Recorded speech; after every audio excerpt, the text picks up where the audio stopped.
أعوذ بالله من الشيطان الرجيم. بسم الله الرحمن الرحيم. السلام عليكم ورحمة الله وبركاته.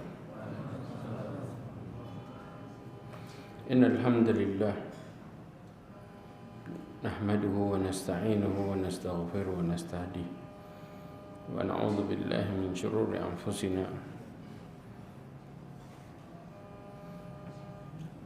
ومن سيئات أعمالنا. من يهده الله فهو المهتد ومن يضلل فلن تجد له وليا مرشدا. أشهد أن لا إله إلا الله وحده لا شريك له وأشهد أن محمدا عبده ورسوله. قال الله تعالى في كتابه الكريم: أعوذ بالله من الشيطان الرجيم. يا أيها الذين آمنوا اتقوا الله حق تقاته ولا تموتن إلا وأنتم مسلمون. وبعد. Ma'asyarul mu'minin rahimani wa rahimakumullah. Alhamdulillah, kita bersyukur kepada Allah Subhanahu wa taala dengan segala petunjuk yang Allah berikan kepada kita semua. Salawat dan salam kepada Nabi Muhammad sallallahu alaihi wasallam, khairul anbiya'i wal mursalin, sebaik nabi dan sebaik rasul. Sambil jalan, ma'asyarul mu'minin rahimani wa rahimakumullah. Rasulullah sallallahu alaihi wasallam menjelaskan di dalam hadisnya tentang salatnya para nabi itu berapa waktu dulu? 2 waktu. Kapan? Kalau melihat dari hadis yang ada bahwa Rasulullah SAW salat dengan malaikat Jibril itu salat asar, ya, masuk di waktu duhur dan asar, yaitu jadi satu di salat asar, kemudian maghrib, kemudian salat di waktu pagi subuh, ya, masuk di dalamnya salat isya ataupun salat subuh dengan waktu yang sama. Maka kalau para nabi salatnya 2 waktu, ini menunjukkan bahwa para nabi itu, ya, salat asar dan juga salat di waktu subuh. Ya, ma'asyarul mu'minin rahimani wa rahimakumullah. Saya jelasin aja. Ya, coba perhatikan baik-baik. Kita masuk ke dalam perkara salat, ya, salat 5 waktu. Ketika kita masuk dalam perkara salat 5 waktu ini, ya, Ibnu Hajar Asqalani menjelaskan di dalam kitab Fathul Bari. Para ulama berpendapat bahwa sebelum Isra tidak ada salat yang diwajibkan kepada kaum muslimin melainkan hanya salat malam saja, tanpa ada batasan jumlah rakaatnya. Ya. Kemudian Al-Harbi berpendapat juga sebelum Isra salat yang diwajibkan 2 rakaat di pagi hari dan 2 rakaat di sore hari. Ini pendapatnya Imam Al-Harbi. Nah, diwajibkannya salat 5 waktu sehari semalam terjadi pada malam Isra Mi'raj. Pada malam tersebut Allah Subhanahu wa taala mensyariatkan salat sebanyak berapa waktu? Pertama, 50 waktu. Ya. Sampai akhirnya Allah meringankan jadi 5 waktu. Dalam hadis yang diriwayatkan oleh Anas bin Malik radhiyallahu anhu, hadis ini diriwayatkan oleh Imam Bukhari dan Muslim, dikatakan anna Rasulullah sallallahu alaihi wasallam qala auhallahu ilayya ma auha. Ya, Allah Subhanahu wa taala memberikan wahyu kepadaku, ya. Kemudian fa farada alayya 50 salatan fi kulli yawmin wa lailah. Allah itu mewajibkan kepadaku salat 50 waktu sehari semalam. Fa nazaltu ila Musa sallallahu alaihi wasallam. Maka kemudian aku turun kepada Nabi Musa. Faqala ma farada rabbuka ala ummatika. Apa yang Allah wajibkan atas umatmu? Faqultu 50 salatan. Aku mengatakan 50 waktu salat. Maka kata Nabi Musa, irji ila rabbika fas'alhu takhfif. Balik ke Allah, minta keringanan. Fa inna ummataka la yutiquna dzalik. Kenapa? Karena sesungguhnya umatmu itu ya nggak akan mampu menunaikan itu. Kemudian dikatakan lagi, fa inni qad balautu bani Israil wa khabartuhum. Ya, karena sesungguhnya aku telah dicoba dengan Bani Israel dan aku kembali ya wa khabartuhum dan para pemukanya telah diuji. Kemudian akhirnya apa? Nabi SAW balik, faraja'tu ila rabbi faqultu ya rabbi khaffif ala ummati fahatta anni khamsan. Ya Allah, ringankan untuk umatku ya, kemudian dia mengurangiku 5 waktu, 5 kali sholat. Kemudian setelah itu balik lagi nih ya, qala fa nazaltu hatta intahaitu ila Musa. Aku turun sampai berakhir di Nabi Musa. Fa akhbartuhu, aku kemudian memberitahu kepada Nabi Musa, irji ila rabbika fas'alhu takhfif, minta kepada Tuhanmu, kemudian apa? Dan mintalah keringanan. Kemudian Rasulullah mengatakan, faqultu qad raja'tu ila rabbi hatta istahyaitu minhu. Aku telah balik ke Tuhanku sampai aku malu darinya. Akhirnya apa? Ditetapkan salat 5 waktu. Di antara peristiwa ini ya, para ahli sejarah ya, Imam Adz-Dzahabi dan yang lainnya berbeda pendapat kapan terjadinya Isra Mi'raj. Ya, ada yang berpendapat bahwa Isra Mi'raj itu terjadi 18 bulan setelah Nabi diangkat menjadi Nabi. 18 bulan. 18 bulan berarti berapa tahun? 1,5 tahun. Sah. Kemudian sebagian lagi yang di Abu Ishaq Al-Harbi mengatakan bahwa terjadi 27 Rabiul Awal, setahun sebelum hijrah. Ada lagi yang berpendapat, Ibnu Syihab ya, Az-Zuhri berpendapat bahwa Isra itu terjadi setahun sebelum hijrah. Ya, kemudian ada riwayat yang lain mengatakan Al-Isra itu terjadi 5 tahun sebelum diangkat menjadi Nabi. Ya, terjadi 5 tahun, setelah diangkat menjadi Nabi. Setelah diangkat menjadi Nabi 5 tahun kemudian Rasulullah Isra Mi'raj. Dan ini pendapat ini disebutkan oleh Ibnu Battal di dalam Syarh Sahih Al-Bukhari. Artinya ini menunjukkan bahwa tidak ada dalil kuat yang menunjukkan kapan tepatnya Isra Mi'raj. Dari 5 waktu ini maka Allah Subhanahu wa taala menjelaskan dalam Al-Qur'an surat Al-Isra ayat 78. Kita kemarin sudah pernah bahas, aqimus salata liduluki syamsi ila ghasaqil laili wa qur'anal fajr.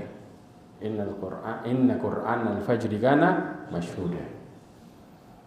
Muncul 3 waktu yang menunjukkan 3 waktu ini adalah zuhur, kemudian asar, ghasaqil lail, maghrib, isya, kemudian Qur'an al-fajr, salat subuh.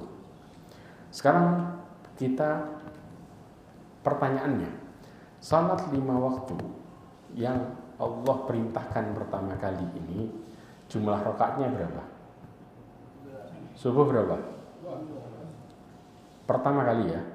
Kemudian zuhur mulai terjadi khilaf.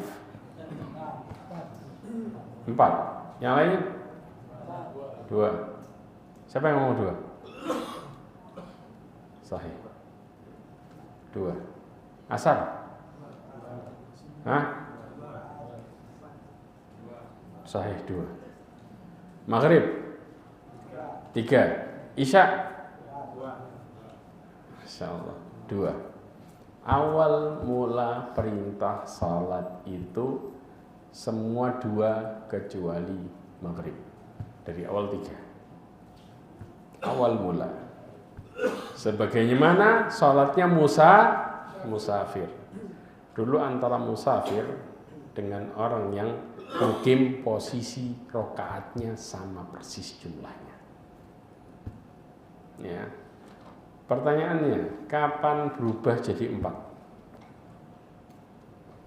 Ada yang tahu?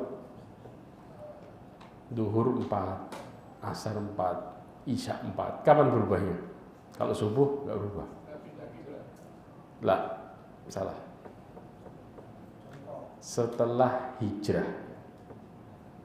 Jadi begitu hijrah ke Madinah, maka berubahlah menjadi 4. Kecuali subuh. Kalau maghrib memang dari awal 3, nggak berubah. Paham di sini? Makanya Aisyah radhiyallahu anha mengatakan dalam riwayat Imam Bukhari disebutkan faradallahu salata hina faradaha raq'ataini fil hadari was safar. Dikatakan Allah Subhanahu wa taala mewajibkan salat ya ketika diwajibkannya, maksudnya di pertama kali itu 2 rakaat. Di mana? Di posisi mukim ataupun musafir. Ya. Fa uqirrat salatus safar wa zida fi salatil hadar. Kemudian setelah itu ketentuan ditetapkan salat safar tetap dan salat pada waktu mukim bertambah menjadi 4 rakaat. Ini awal sejarahnya. Ya. Makanya dalam salat itu ada tahapan sebenarnya. Dari mulai dulu para nabi cuma 2 waktu. Ya, kapan? Pada waktu asar kalau kita sama waktu pagi subuh. Ya. Kemudian salat pertama kali Allah wajibkan salat malam. Kemudian berubah jadi sunnah. Setelah itu muncul ya 5 waktu. Jumlah rakaatnya berapa? 2 kecuali maghrib. Setelah pindah ke kota Madinah atau hijrah, maka Allah perintahkan menjadi ditambah dengan 4 rakaat. Sedangkan orang musafir tetap di posisi 2. Ya. Penyebutan istilah 2 rakaat itu diulang karena salatnya dikerjakan sebanyak 2 rakaat. Dan ini disebutkan dalam Fathul Bari kecuali salat maghrib yang 3 rakaat. Kemudian Aisyah mengatakan juga di riwayat yang lain yang diriwayatkan oleh Imam Bukhari dengan hadis yang lain lagi mengatakan fardhatis salah rakaatin. Diwajibkan salat pertama kali 2 rakaat. Thumma hajara Nabi sallallahu alaihi wasallam fa fardhat arba'an. Kemudian Rasulullah hijrah diwajibkan 4 rakaat. Wa turikat salatus safar ala ula. Ditinggalkan salat musafir sebagaimana yang semula, yaitu tetap 2 nggak berubah. Ya. Ma'asyarul mu'minin rahimani wa rahimakumullah. Kemudian setelah itu diperintahkan dengan 4 dan diberikan keringanan mengerjakannya ketika safar.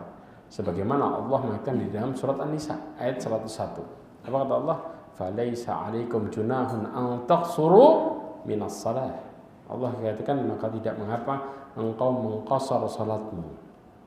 Jadi istilahnya kesimpulannya di sini ya, salat fardu mulai dari zuhur, asar, isya pertama kalinya 2, kemudian Rasulullah hijrah diwajibkan jadi 4, kemudian Allah berikan keringanan untuk musafir tetap 2 rakaat.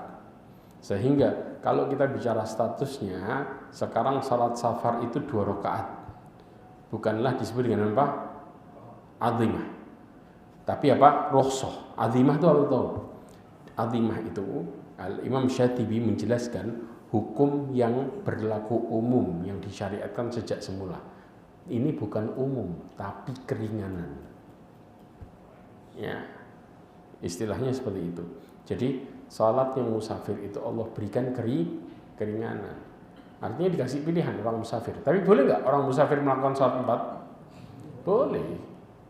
Bukan hukum asal. Jadi kalau orang nggak sholat 2 rakaat nggak sah. Kalau hukum asal secara umum maka tentunya orang musafir semuanya harus mengqasar. Kalau hukum asal, ya asalnya harus 2 nih orang musafir, nggak boleh nggak. Nah, tentu semua musafir harus 2. Tapi kalau istilah rukhsah, maka kemudian diberikan pilihan antara dia mau melakukan atau tidak. Tapi melakukannya lebih utama, afdal.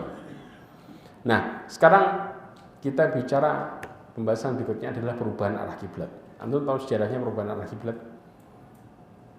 Nah, di mana yang berubah kiblatnya? Aqsa ke Masjidil Haram. Nah, tepatnya di mana terjadinya?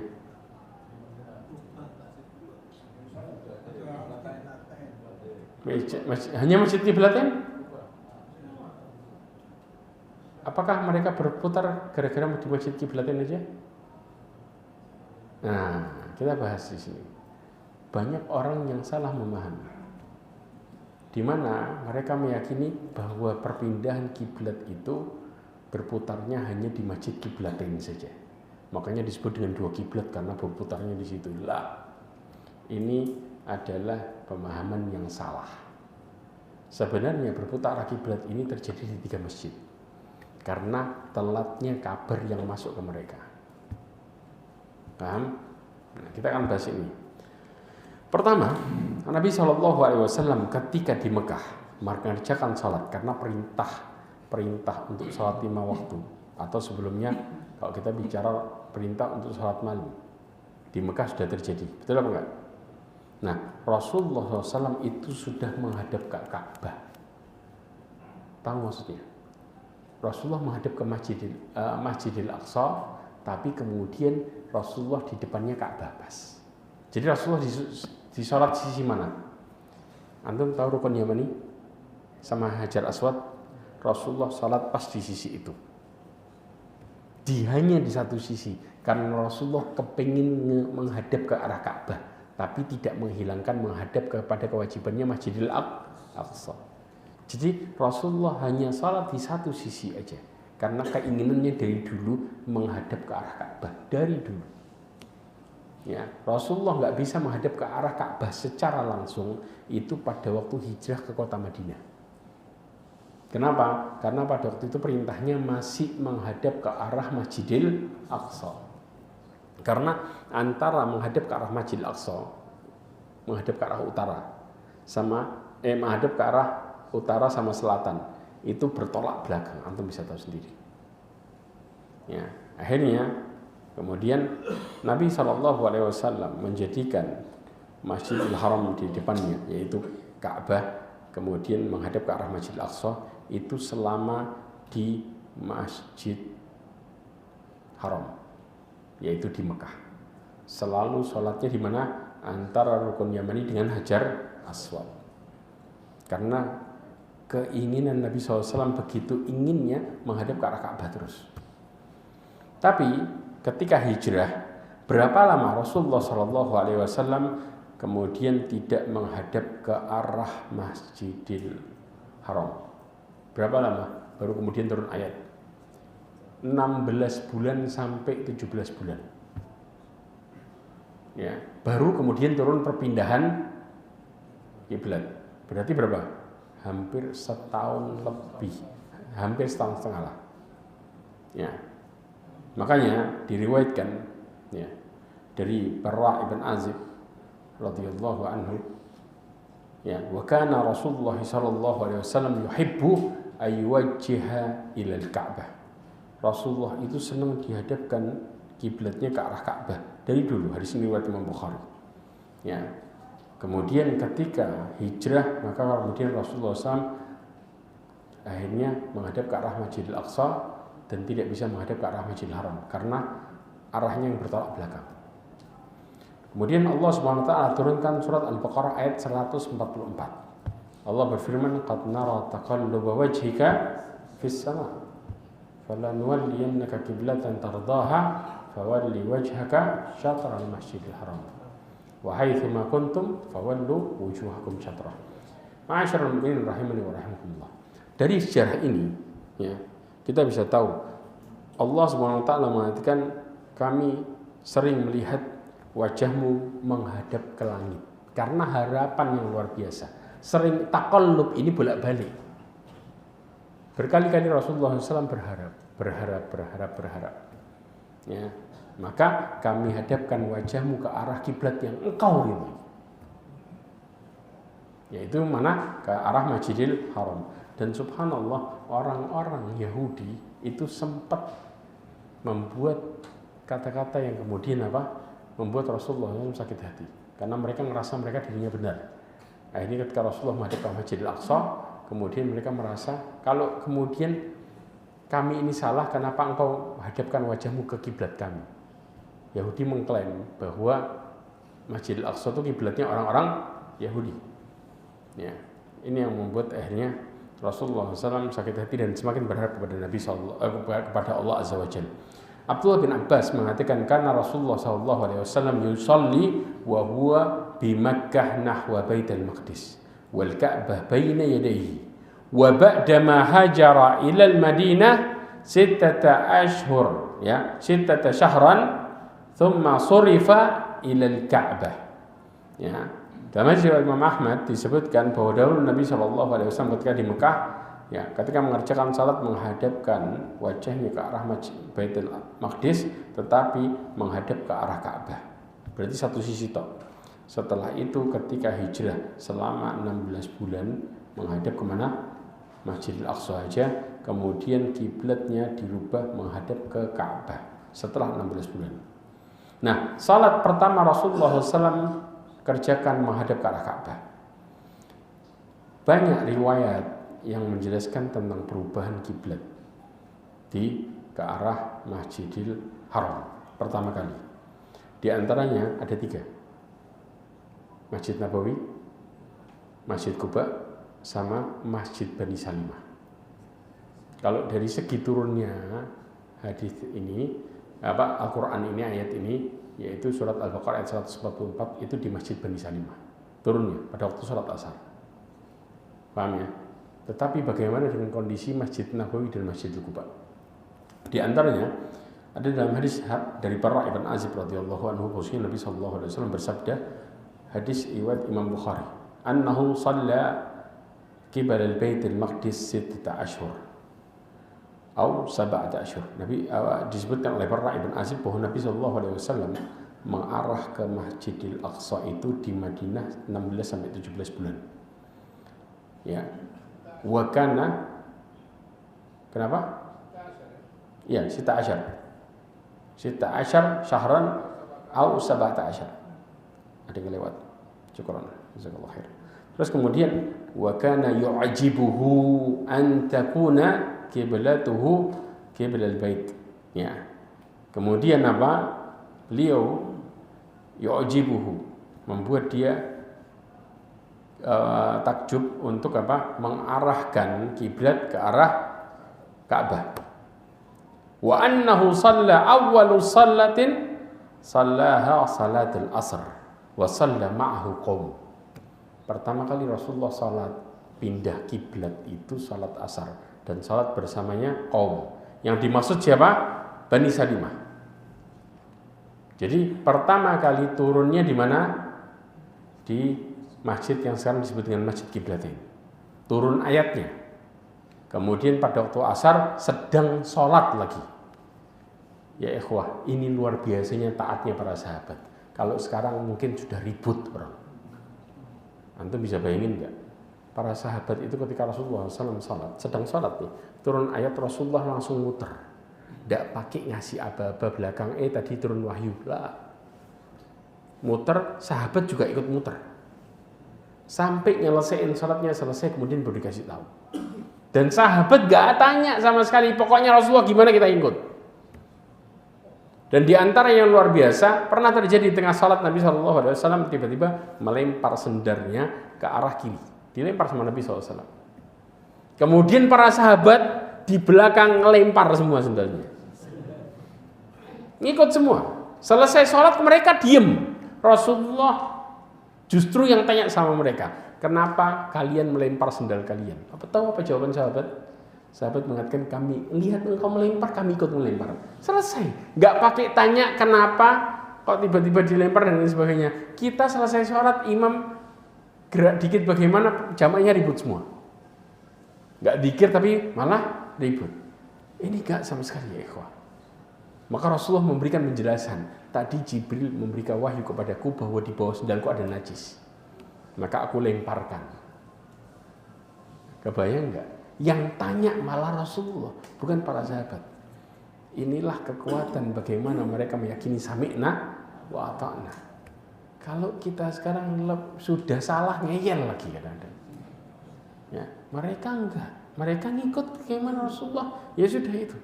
Itu ketetapan dan itu merupakan yang terbaik. Mereka selalu berpikir dengan hal yang sama, semua. Kenapa? Karena mereka tertanam kuat di dalam hatinya tauhid. Ya, yang menjadikan mereka melakukan setiap perintah mereka mengikuti sebagaimana yang Rasulullah lakukan. Sampai ketika kemudian datang perintah, apakah Rasulullah melakukan? Itu pertanyaan para sahabat. Ya, maka hukum itu tetap jadi satu. Ya, mereka di satu kata yang sama, yaitu apakah Rasulullah melakukan atau tidak. Subhanallah. Ya, makanya di Masjid Bani Salimah terjadi hal seperti ini. Kemudian yang kedua, ya, ketika di Quba, bainan nasu bi Quba fi salati subuh. Tatkala orang-orang sedang salat subuh di Quba, ya, ija'ahum atin, ya, datang seseorang berkata, inna Rasulullah sallallahu alaihi wasallam qad unzila alaihi lailata Qur'anun wa qad umira ay yastaqbilal Ka'bah fastaqbaluha. Dikatakan sesungguhnya Rasulullah SAW telah diturunkan apa?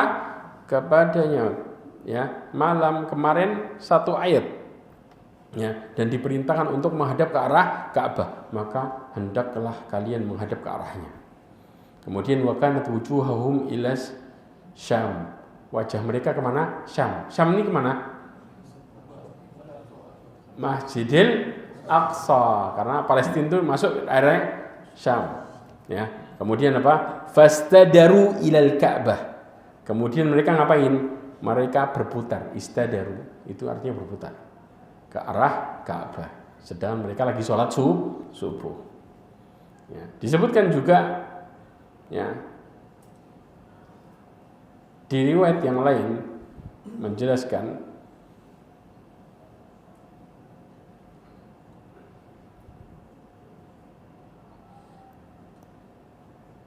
tentang bahwa yang terjadi pada waktu sholat subuh adalah Masjid Quba yang baru menerima kabar. Jadi ada yang mengatakan bahwa itu Masjidil apa? Masjidil Nabawi, ada yang mengatakan bahwa itu adalah Masjidil Quba. Karena Masjid Quba ini Ibnu Hajar Al-Asqalani mengatakan masjid yang pertama mengalami perubahan kiblat itu Bani Salimah. Ya, ketika Nabi sedang sholat zuhur di situ. Kemudian perubahan kiblat terjadi di tengah-tengah Nabi SAW sholat zuhur. Sholat asar. Tapi disebutkan oleh Ibnu Hajar mengatakan itu sholat zuhur. Ibnu Hajar yang ngomong. Ya. Kemudian Nabi setelah itu sholat asar di Masjid Nabawi dan langsung menghadap ke arah Ka'bah. Jadi ada yang mengatakan bahwa itu dilakukan di sholat asar. Nabi menerima wahyunya. Ada yang mengatakan bahwa itu dilakukan di sholat zuhur. Kemudian asarnya Nabi ke Masjid Nabawi. Kemudian dari awal langsung menghadap ke arah Ka'bah, ya. Kemudian para penduduk Quba mereka baru menerima kabar subuhnya. Ini yang dikatakan oleh Ibnu Hajar Al-Asqalani. Kemudian akhirnya mereka berputar lagi tengah sholat. Di tengah sholat mereka mendapatkan wahyu itu. Kemudian imam sama makmumnya berputar bersamaan. Ini yang dikatakan oleh Ibnu Hajar Al-Asqalani dan ada di dalam tafsir Ibnu Katsir. Kemudian Abdullah bin Umar mengatakan bainan nas bi Quba fi salat subuh ija'atin, ya. Kemudian orang di Quba itu ketika salat subuh. Nah, ini diriwayatkan oleh Abdullah bin Umar dalam hadis yang diriwayatkan oleh Imam Bukhari dan Muslim. Ya, berarti ada riwayat yang mengatakan bahwa Rasulullah, ya, bahwa mereka salat subuh itu pada waktu di Masjid Nabawi. Ada riwayat yang mengatakan bahwa mereka salat subuh itu pada waktu di Quba berputar. Wallahu a'lam bishawab. Ma'asyiral mu'minin rahimani wa rahimakumullah.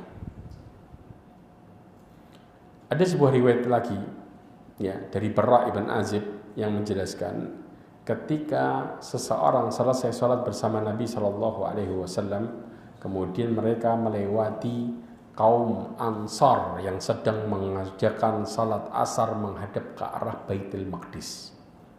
Ya, hadis riwayat Imam Bukhari. Akhirnya apa? Dia berkata, dia bersaksi telah mengerjakan salat bersama Rasulullah dan menghadap ke arah Ka'bah.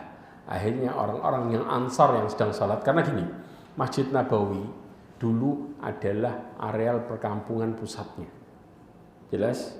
Kemudian di luar Masjid Nabawi itu ada perkampungan-perkampungan. Ya. Perkampungannya Auf ibn Amr ya, ada sendiri, ya. Perkampungannya Bani Salim ada sendiri. Orang-orang Auf ibn Amr ini adalah orang-orang Aus. Ya. Kemudian orang-orang Khazraj mereka punya perkampungan sendiri.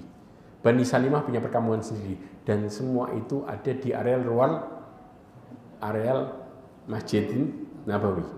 Karena Masjid Nabawi dan sekitarnya itu merupakan pusatnya. Ya, di situ ada perkampungan para sahabat, kumpul jadi satu di situ.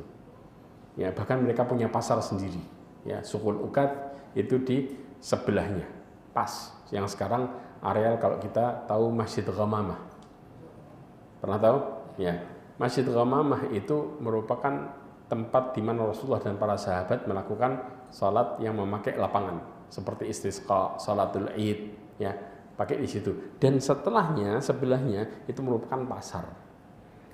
Ya, ini perkampungan sendiri. Itu yang menunjukkan bahwa kehidupan para sahabat itu pencar-pencar. Ya, enggak satu areal semua jadi satu. Ya.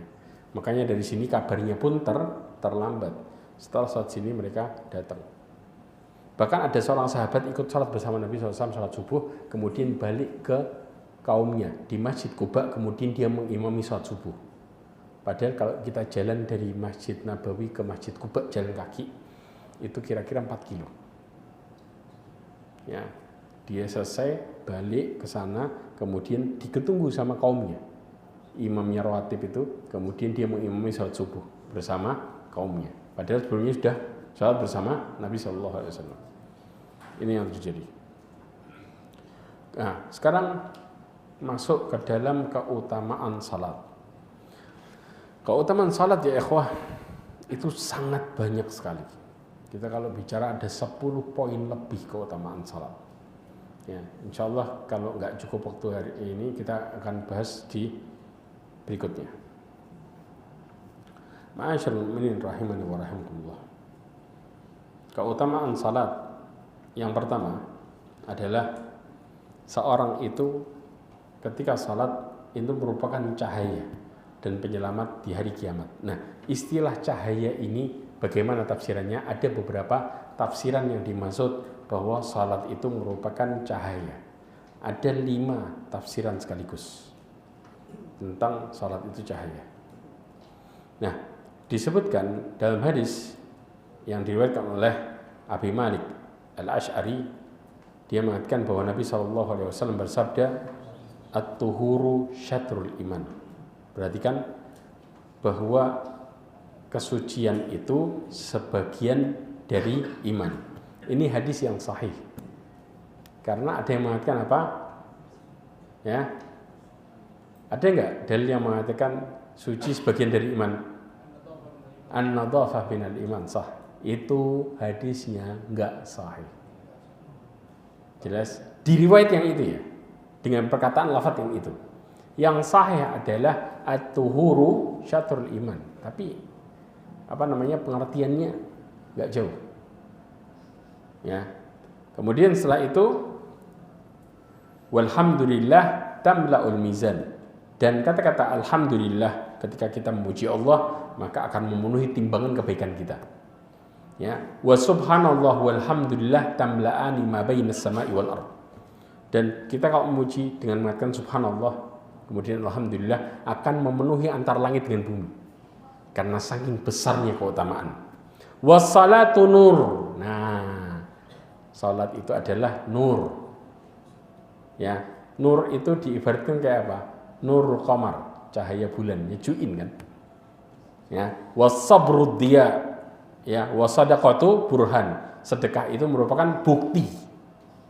Wasabru dia, sedangkan sabar itu adalah sinar. Sinar kayak sinar matahari. Hadis ini diriwayatkan Imam Muslim. Nah, makna salatun nur itu ada 5 pengertian. Yang pertama, ya, salat adalah cahaya yang membimbing kepada kebenaran, sehingga bisa mencegah seseorang dari kemungkaran. Sebagaimana Allah SWT mengatakan inna salata tanha anil fahsya'i wal munkar. Ini pengertian yang pertama. Yang kedua, bahwa orang yang salat akan diberikan cahaya baginya pada kegelapan hari kiamat di padang mahsyar.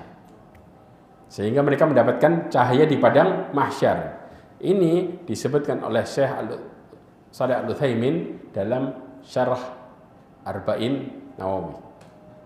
Kemudian yang ketiga, salat itu cahaya yang menyinari hati. Ya, sehingga hatinya menjadi berseri-seri dan lapang. Ya, karena orang yang salat, maka hatinya akan fokus sama Allah Azza wa Jalla. Ini pengertian yang ketiga. Pengertian yang keempat adalah orang yang salat, wajahnya akan bersinar pada hari kiamat. Dan ini mengisyaratkan tentang apa? Orang yang berwudu, ghurran muhajjalin min athar wudu. Ya, orang yang berwudu karena nanti umatnya Rasulullah SAW punya bekas khusus, yaitu apa? Wajahnya bersinar karena bekas wudu. Ya, dan ini disebutkan ya di dalam kitab Al-Ikmal Mu'lim ya bi Fawaidil Muslim yang ditulis oleh Al-Imam Qadhi Ibn Iyad. Kemudian yang kelima, bahwa di dunia wajahnya berseri-seri. Ya. Disebutkan di dalam tulisannya Imam Nawawi, yaitu kitab Al-Minhaj. Kemudian ada juga hadis palsu yang mengatakan apa? Man kathurat salatu bil-lail hasuna wujuhuhu bin nahar. Ya. Hadis ini maudhu. Ya. Dikatakan barang siapa yang memperbanyak salat di malam hari, maka dia wajahnya indah di siang hari. Hadis ini maudhu, palsu. Ya, dan ditulis di dalam kitab Ad-Dha'ifah yang ditulis oleh Imam Al-Albani. Tapi secara makna hadis ini benar. Secara makna, dan itu disebutkan di dalam kitab Al-Qadhi Ibn Iyad. Secara makna. Paham ya? Tapi lafadznya maudhu, palsu. Kemudian juga salat itu adalah cahaya di mana? Kuburan. Jadi cahaya di kuburan kita. Jadi nanti yang menyinari kuburan kita adalah salatnya. Dan ini disebutkan di dalam kitab Mirqat Al-Mafatih. Juga salat itu sebagai cahaya untuk melewati sirat karena gelapnya ya ikhwan. Sirat itu gelap. Makanya pakai apa? Salatnya. Subhanallah. Dari sekian banyak ini menunjukkan satu hal, berawal dari as-salatu nur. Salat itu adalah cahaya. Bayangin, cahaya di dunia, cahaya hati, cahaya yang menyinari kita, cahaya yang membuat wajah berseri-seri, cahaya di kuburan, cahaya di sirat, cahaya di padang mahsyar. Semua yang menyebutkan adalah salat itu cahaya. Kita baru bahas masalah satu fawaid yang luar biasa. Ya. Ma'asyiral mu'minin rahimani wa rahimakumullah. Kemudian juga yang berikutnya, yang terakhir kita bahas, yaitu salat itu merupakan amalan yang paling utama bagi seseorang. Kenapa? Dalam hadis riwayat Imam Bukhari, Rasulullah SAW mengatakan dari Abdullah bin Mas'ud radhiyallahu anhu, sa'altu Nabi sallallahu alaihi wasallam ayyul a'mali ahabbu ilallah. Amalan apa yang paling Allah cintai? Maka Rasulullah mengatakan as-salatu ala waktiha. Salat tepat pada waktunya, tepat pada waktunya. Ya, itu merupakan amalan yang paling Allah cintai. Karena ketika seseorang ya mengamalkan salat, maka otomatis ya amalan yang lainnya ikut terjaga. Ya, makanya Allah paling cinta sama kita kalau salat tepat waktu. Berarti kalau kita menyia-nyiakan salat, berarti Allah membuat amalan kita tersia-sia juga enggak? Antum sampai ada istilah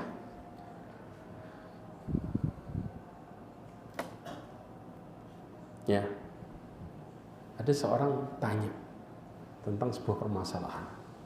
Saya ini mau ketemu orang, yang satu hari Senin, yang satu hari Jumat, yang satu hari Ahad di Jakarta. Sedangkan uang saya itu cukup buat 5 hari. Tapi kalau dia nggak ketemu orang ini, dia mau mulai untuk usaha. Kalau ketemu orang ini, dia berharap usahanya kembang, karena orang ini mau bicara serius. Dia tanya sama temannya, sudah buntu nih, gimana? Nggak mungkin minjem. Ya, kalau minjem berarti tambah apa? Nombok, betul nggak? Ya, akhirnya dia berpikir, tanya sama temannya. Kata temannya apa? Saya mau tanya, kapan engkau sholat subuh? Apa hubungannya? Orang mau ke Jakarta ditanyain sholat subuh kapan? Enggak. Saya mau tanya dulu. Tolong jawab, kapan sholat subuh? Ya kira-kira saya sholat subuh jam 5:30 kata dia. Oh iya. Sholat duhur jam berapa? Sholat duhur dekat asar. Habis gitu nunggu sekalian asar. Ya, iya. Sholat maghribnya mepet isya. Habis itu sholat isya. Kata dia apa? Coba perbaiki sholatmu dulu. Dia nggak percaya sama omongannya temennya. Pulang bingung. Orang curhat masalah mau ke Jakarta, ditanyain masalah sholat. Antum bisa bayangin, ya. Dan ini kisah nyata ya, ikhwah. Kenyataan. Subhanallah, orang ini sampai seminggu, ya, seminggu mau ketemuan sama orang ini masih buntu. Kata dia, ya udahlah, coba saya praktekin. Subhanallah, dia mulai sholat tepat waktu.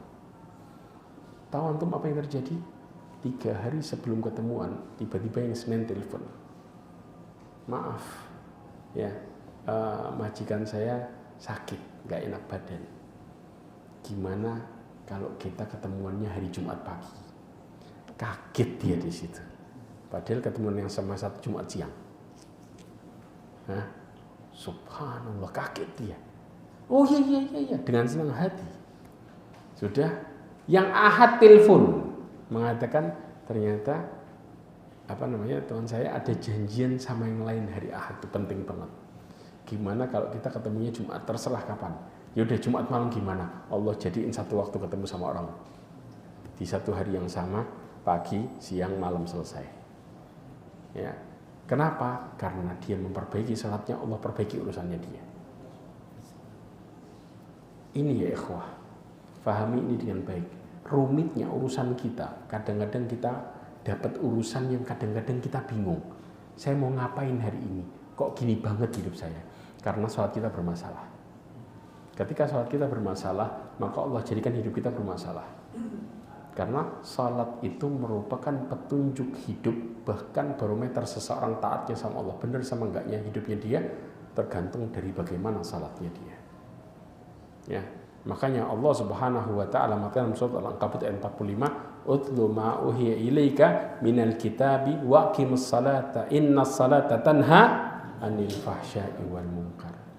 Bukan sekadar menahan dari kejelekan dan kemungkaran saja, tapi Allah Subhanahu wa taala akan menjaga agamanya dan menjaga urusannya ketika mereka menjaga salatnya. Makanya coba lihat urusan yang ruwet-ruwet, ya. Lihat sholatnya, ruwet juga sama. Gambarannya nggak jauh-jauh. Ya, berarti kalau urusan kita nggak mau ruwet, maka jangan pernah sholat kita juga ruwet.